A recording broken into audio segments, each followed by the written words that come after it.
Amadeus Mozart wrote two quartets for violin, viola, cello, and piano in 1785 and 86, and may thereby be said to have pioneered the genre of the piano quartet.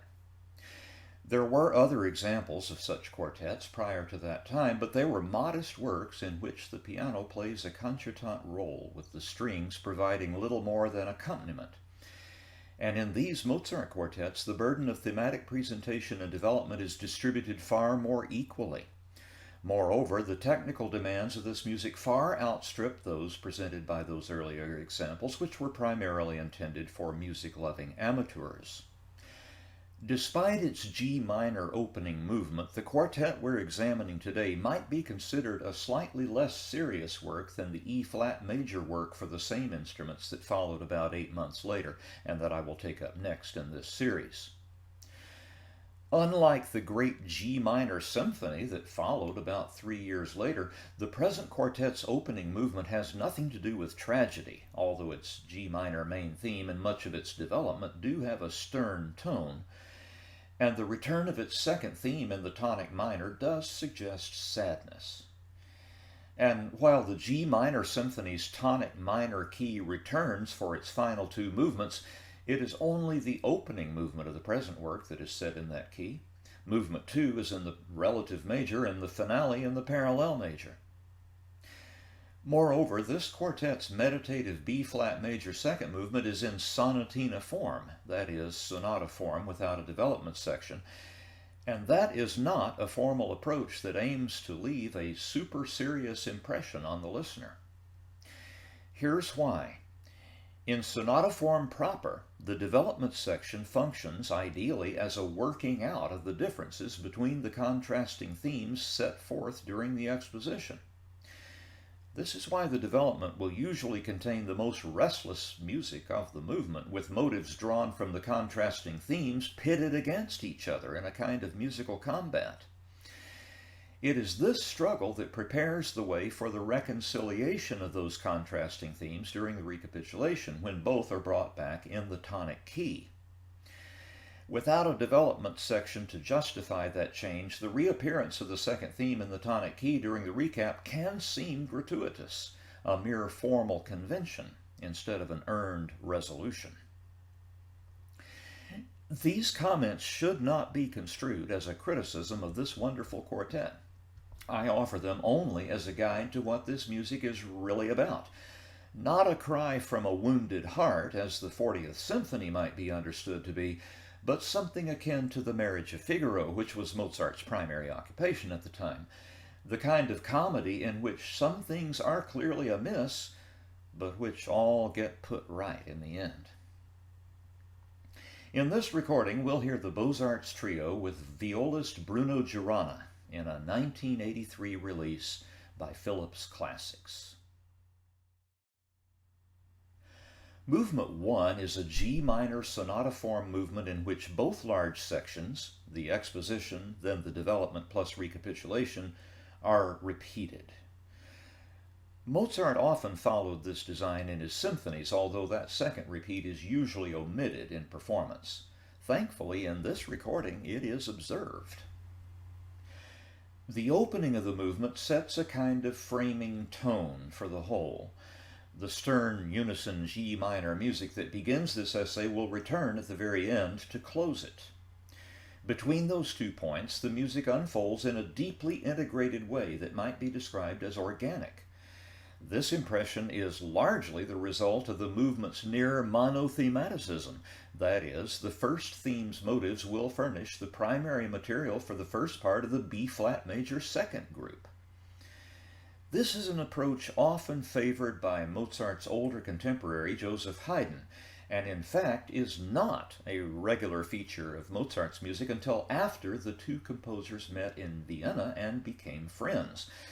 There simply is no question that these two musical giants learned much from each other from about 1780 onward. One of the most distinctive Mozart fingerprints in this movement is the great proliferation of themes within the second group. That group begins, as I've already mentioned, with a B-flat major version of the first theme's primary motive, and this is worked out extensively using a kind of ABAA format. I'll let you discover the particulars of that as the music proceeds. What lies beyond that is a generous assemblage of memorable themes which exude goodwill and optimism. Keep this in mind. The development section is brief and unproblematic. It is based largely on a new theme in C minor, which I have identified tentatively as Theme 3.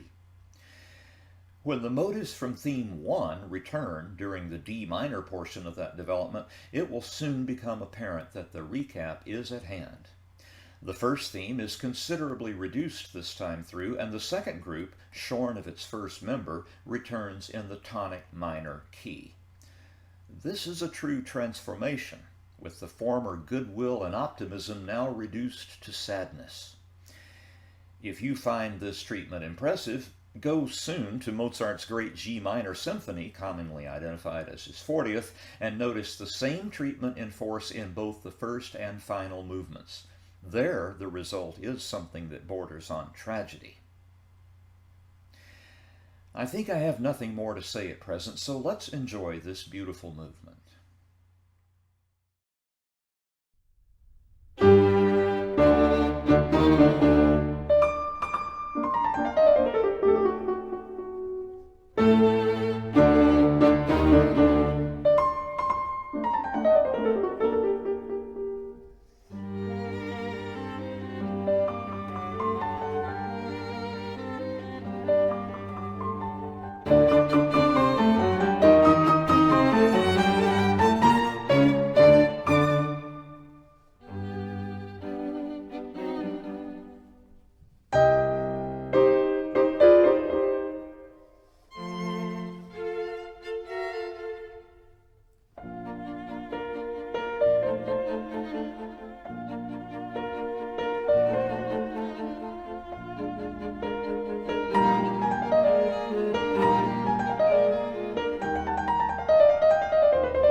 The B-flat major second movement, couched in sonatina form, serves roughly the same function within this piano quartet as one of those heart-bearing duets in Mozart's comic operas when the guilty parties both own their culpability, beg each other's forgiveness, and set themselves up to live happily ever after.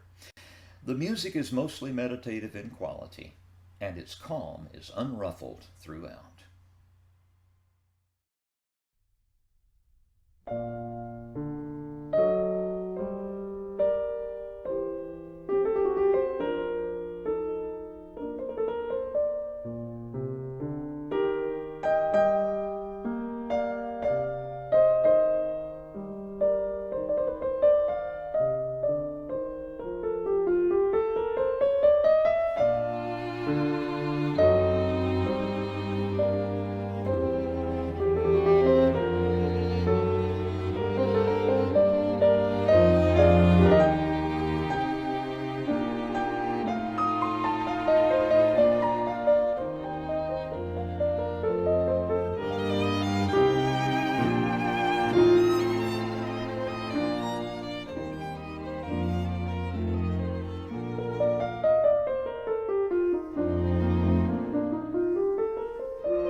During Mozart's time, the piano trio, a genre pioneered by Joseph Haydn and which certainly served as the model for this work, was usually a three-movement essay like the concerto, not a four-movement dissertation like the symphony.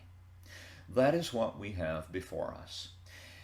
It is also the case that during the late 18th century, the term rondo was usually applied to movements constructed in what most analysts today would identify as the hybrid approach sonata rondo, a form also pioneered by Haydn. The reason we use that hybrid term nowadays is to distinguish it from that true rondo, a much simpler form, often found in the works of Baroque composers such as J.S. Bach. In fact, Bach's E major violin concerto furnishes a splendid example of that earlier approach, and since I've posted a video treating that concerto, I'll link you to it in case you would like to compare the two approaches. What happens in the present bright G major movement is this. The main theme, which is composed of two parts, is also used as a refrain, returning at regular intervals to define the movement's overall progress, and with the two appearances of theme 2 functioning as contrasting episodes, as is also true of the development section. Theme 2, by the way, is a very sweet, simple tune whose contours are roughly an inversion of the tune to which a popular alphabet song is sung, as well as Twinkle, Twinkle, Little Star and Ba Ba Black Sheep. A tune that Mozart may well have written, although no one knows for sure, but he did, after all, write a set of piano variations on that tune. The short development section, the rondo's second contrasting episode, is also thematic in its construction, and the recapitulation is presented in reverse order, beginning first with the transitional theme, which this time doesn't modulate to the dominant, and finally bringing the return of the main theme as a framing refrain to the whole. The coda begins as a shock to the system, with the expected tonic conclusion of the main theme's closing thwarted to land on the flat submediant instead. This dark sonority is soon corrected, and the composition ends brightly, with music that cannot fail to bring a smile to the listener's face.